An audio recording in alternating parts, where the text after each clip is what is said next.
আশা করছি আপনারা সবাই ভালো আছেন। তো আজ আমরা দেখে নেব কেন জামার মধ্যে তালা চাবি ঘষে নেব, এমনকি পেঁয়াজের এই যে গোড়ার মধ্যে কি দিচ্ছি আমরা, জলের মধ্যে কেন লবণ মেশালাম, তার মধ্যে কেন কসব্রাইট দিচ্ছি এবং ঢাকনার মধ্যে কেন এইভাবে রাবার ব্যান্ড আমরা পরিয়ে দিচ্ছি, আর বেগুনের বোটা কেন আমরা ননস্টিকের পাত্রের মধ্যে ঘষে নিচ্ছি। তো চলে এসেছি আমার প্রথম টিপসে দেখবেন, সামনেই শীত আসছে, শীতের সময় হোক আর এমনি গরমের সময় হোক, এই ধরনের যে জামা কাপড়গুলো আছে, মানে কিছু কিছু জামা কাপড় আমরা পরলে দেখবেন অনেকের এই প্রবলেমটা হয়। কি হয়, কারেন্টের মতো একটা সৃষ্টি হয় গায়ের মধ্যে। তো কারেন্টের মতন হলে না অনেকের সমস্যা হয়, আবার অনেকের কোনো সমস্যা হয় না। এবার যাদের সমস্যা হয় তারা কিভাবে সেই সমস্যা থেকে রেহাই পাবেন? বন্ধুরা, এই ধরনের জামা কাপড় শীতের দিনে কিন্তু বেশি এই প্রবলেমটা হয়, গরমের দিনে হয় কিন্তু অল্প। তো কিভাবে সেই সমস্যার সমাধান করবেন? নিয়ে নেবেন এইভাবে তালা চাবি। তো তালা চাবি নিয়ে তার কাজ কি? চাবির কাজ। এই যে লোহার যে চাবিটা আছে, সেই লোহার চাবি দিয়ে আমরা যদি সমস্ত জামা কাপড়ের মধ্যে এইভাবে ঘষে নিতে পারি, তাহলে বন্ধুরা দেখবেন জামা কাপড়ের মধ্যে কারেন্ট লাগার যে একটা ব্যাপার হয়, মানে অনেকে জামা খুলতে গেলে পরতে গেলে অনেক সময় দেখবেন গায়ে কারেন্ট মতন লাগে, তো তাদের কিন্তু আর কখনোই এই কারেন্ট মতো লাগবে না গায়ে। এইভাবে লোহার একটা চাবিকে আমরা পুরো জামার মধ্যে কিন্তু ঘষে দিচ্ছি। এইভাবে ঘষে দিলেই আমাদের কিন্তু সমস্ত সমস্যার সমাধান হয়ে যাবে। তো যাদের যাদের এই ধরনের প্রবলেম আছে, তারা ফেস করছেন, তারা কিন্তু এই টিপসটা অ্যাপ্লাই করবেন, দেখবেন সেই প্রবলেম থেকে আপনারা কিন্তু অবশ্যই করে রেহাই পাবেন। কাজটা কিন্তু আমার নিজের করা আছে, তার জন্য আমি জানি এই কারেন্ট লাগার একটা যে জামা কাপড়ের মধ্যে ব্যাপার আছে, এটা তালা চাবি এইভাবে ঘষে নিলেই সমস্ত সমস্যার সমাধান হয়ে যাবে। তো বন্ধুরা, আশা করছি আমার এই টিপসটা আপনাদের অনেকটা ভালো লাগবে।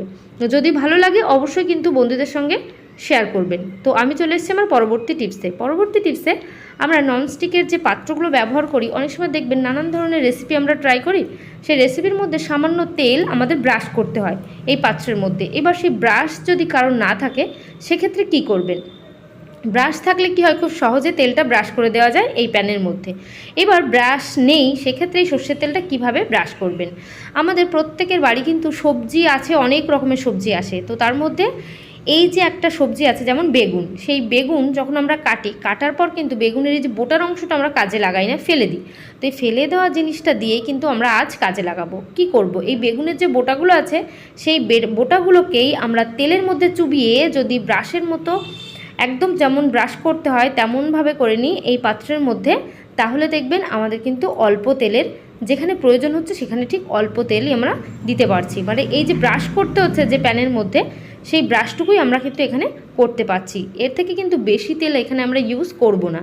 তেল কিন্তু বেশি খাওয়া আমাদের কারোরই স্বাস্থ্যের পক্ষে ভালো না। যতটা কম পারবেন বিভিন্ন ধরনের রেসিপির মধ্যে, ততটাই কিন্তু আমাদের স্বাস্থ্যের পক্ষে অনেকটা উপকার হবে। তো বাড়িতে থাকা জিনিস দিয়েই, বাজার থেকে যদি ব্রাশ কিনে আনতে না পারেন, সেই মুহূর্তে রেসিপিটা করছেন, তখন কিন্তু আপনারা এই টিপসটা অ্যাপ্লাই অবশ্যই করতে পারবেন। তো আমি চলে যাব আমার পরবর্তী টিপসে। তো বন্ধুরা, এখানে বেশ কিছুটা পেঁয়াজ আছে। দেখবেন পেঁয়াজ আমরা বাজার থেকে যখন অল্প দামের কিছুটা পেঁয়াজ পেয়ে যাই, তখন বেশ কিছুটা কিনে আনি। সেই পেঁয়াজগুলোকে কিভাবে বাড়িতে নিয়ে বেশি দিন ভালো রাখবো, সেটাই আমাদের জানা নেই। ফ্রিজের মধ্যে রাখলেও পেঁয়াজগুলো খুব একটা বেশি দিন ভালো থাকে না, আর বাইরে রাখলেও পেঁয়াজ শুকিয়ে যায়, অনেক সময় পচে যায়। তো আমরা কি উপায় অ্যাপ্লাই করব যার ফলে পেঁয়াজগুলোকে অনেকটা দিন পর্যন্ত ভালো রাখতে পারি? আমাদের নিয়ে নিতে হবে হোয়াইট ভিনিগার আমাদের প্রত্যেকের বাড়িতেই থাকে।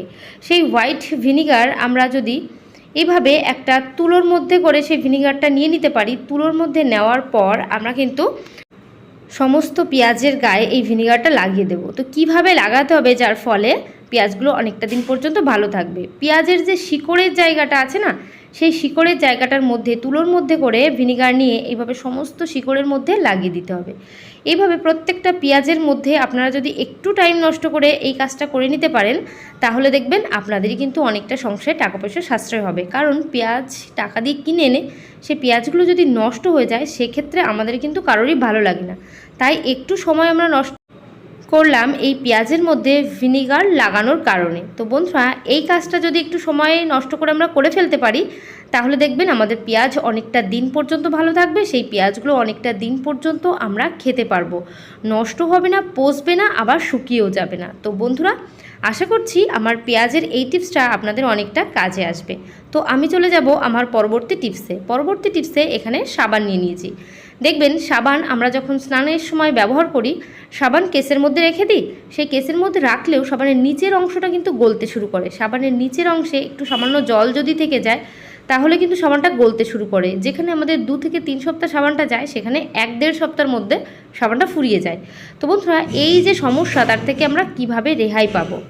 আমরা সাবানগুলোকে যখনই ব্যবহার করব, প্রথমে আমরা কেসের মধ্যে রাখি, সেই কেসের মধ্যে রাখবো না, নিয়ে নেব এই ধরনের একটা যে কোনো কৌটার ঢাকনা। তো আমরা কৌটার ঢাকনা নিয়ে নিয়েছি, আর কিছুটা রাবার নিয়ে নিয়েছি। এবার রাবারের সাহায্যে কৌটার মধ্যে আমি এইভাবে রাবারগুলোকে সেট করব। ঠিক যেভাবে করছি আমি কাজটা, এইভাবে কিন্তু আপনাদের করতে হবে। এইভাবে কাজটা যদি করতে পারেন তাহলে কিন্তু অনেকটাই ফল পাবেন, অনেকটা বুঝতে পারবেন কিভাবে আপনারা সাবানটা রাখবেন, যার ফলে আপনাদের সাবান গলবে না। সে বাথরুমের মধ্যে হোক আর ওয়াশ বেসিনের পাশে রাখা হোক, যে কোনো জায়গায় আমরা রাখলে দেখবেন সাবানটা কিন্তু ব্যবহার করব কিন্তু গলবে না, অনেকটা দিন পর্যন্ত সাবান চলে যাবে। তো আমরা ঢাকনার মধ্যে এইভাবে যে বড় বড় কৌটাগুলো আছে তার ঢাকনার মধ্যে এইভাবে রাবারগুলো পরিয়ে নিয়েছে। এই রাবারটা বাথরুমের একটা জায়গায় অথবা আমাদের ওয়াশ বেসিনের উপরে একটা জায়গায় রেখে তার উপর সাবানটা রেখে দেব। সাবানটা আমরা যখনই ব্যবহার করব, সাবানটার মধ্যে যেটুকু জল থাকবে সেই জলটা কিন্তু আস্তে আস্তে এই ঢাকনার মধ্যে পড়বে। সেই সাবানটার মধ্যে কিন্তু কোনো জল থাকবে না। এইভাবে ঢাকনার মধ্যে পড়লে আমরা নির্দিষ্ট একটা সময়ে সেই ঢাকনা থেকে জলটা কিন্তু বাইরে ফেলে দিতে পারবো। তো বন্ধুরা, এইভাবে যদি আমরা ফেলে দিতে পারি তাহলে দেখবেন আমাদের সাবানটা কিন্তু অনেকটা দিন পর্যন্ত কোনো নষ্ট হবে না। আশা করছি এই টিপসটা অনেকটা ভালো লেগেছে। চলে এলাম পরবর্তী টিপসে। এখানে এই ধরনের যে কসব্রাইটগুলো আছে, স্টিলের কসব্রাইট, পন্সের কসব্রাইট, এই নানান টাইপসের কসব্রাইটের সাহায্যে আমরা আমাদের বাসনপত্র মাজা ঘষা করি, সে কড়া হোক, থালা হোক, বাসন হোক। তো এই ধরনের আমরা বাসনপত্র পরিষ্কার করার জন্য তো কসব্রাইট অবশ্যই ব্যবহার করি, কিন্তু কসব্রাইটটাকেও কিন্তু আমাদের পরিষ্কার করা প্রয়োজন। তা না কসব্রাইটের যে জীবাণুগুলো আছে সেই জীবাণু আমরা বাসনপত্র যখনই মাজবো ঘষবো তার মধ্যে কিন্তু চলে যাবে, আর সেই বাসনপত্রের মধ্যে জীবাণু যখনই থাকবে আমাদের কিন্তু খাবারের মাধ্যমে পেটের মধ্যে চলেই যাবে। তো কিভাবে কসব্রাইটগুলোকে পরিষ্কার করব? একটা যে কোনো পাত্র নিয়ে নেবেন, পাত্রের মধ্যে দিয়ে দেবেন বেশ কিছুটা জল। সেই জলটাকে আপনারা যদি একটু উষ্ণ করে নিতে পারেন তাহলে কিন্তু খুব ভালো হবে, আর যদি উষ্ণ না করতে চান সেক্ষেত্রেও কোনো প্রবলেম নেই। এইভাবে জলের মধ্যে আপনারা এখানে দিয়ে দেবেন 1 চামচ লবণ। এবার এই যে 1 চামচ লবণ আর এই যে জলটা মিশিয়ে নিলেন, মেশানোর পর এর মধ্যে কসব্রাইটগুলো একে একে দিয়ে দেবেন। একে একে কসব্রাইটগুলোকে যদি এই জলের মধ্যে চুবিয়ে রাখতে পারেন ওভারনাইট, মানে সমস্ত রাত এভাবে ভিজিয়ে রাখবেন, তারপর দিন সকালবেলা উঠে এটাকে প্লেন জলে ধুয়ে নেবেন, তাহলে কিন্তু কসব্রাইট থেকে একেবারে জীবাণু মুক্ত হয়ে যাবে, কোনো জার্ম থাকবে না, কোনো সমস্যা হবে না। তো বন্ধুরা, এইভাবে মাঝে মধ্যেই কিন্তু আমাদের মাজনিগুলোকে একটু পরিষ্কার পরিচ্ছন্ন করে নেওয়া অবশ্যই প্রয়োজন। সপ্তাহে অন্তত একটা বার এইভাবে মাজনিগুলো পরিষ্কার করবেন, তাহলে আমাদের কিন্তু আর কোনো সমস্যা হবে না। তো বন্ধুরা, আশা করছি আমার এই টিপসটা আপনাদের অনেকটা কাজে আসবে।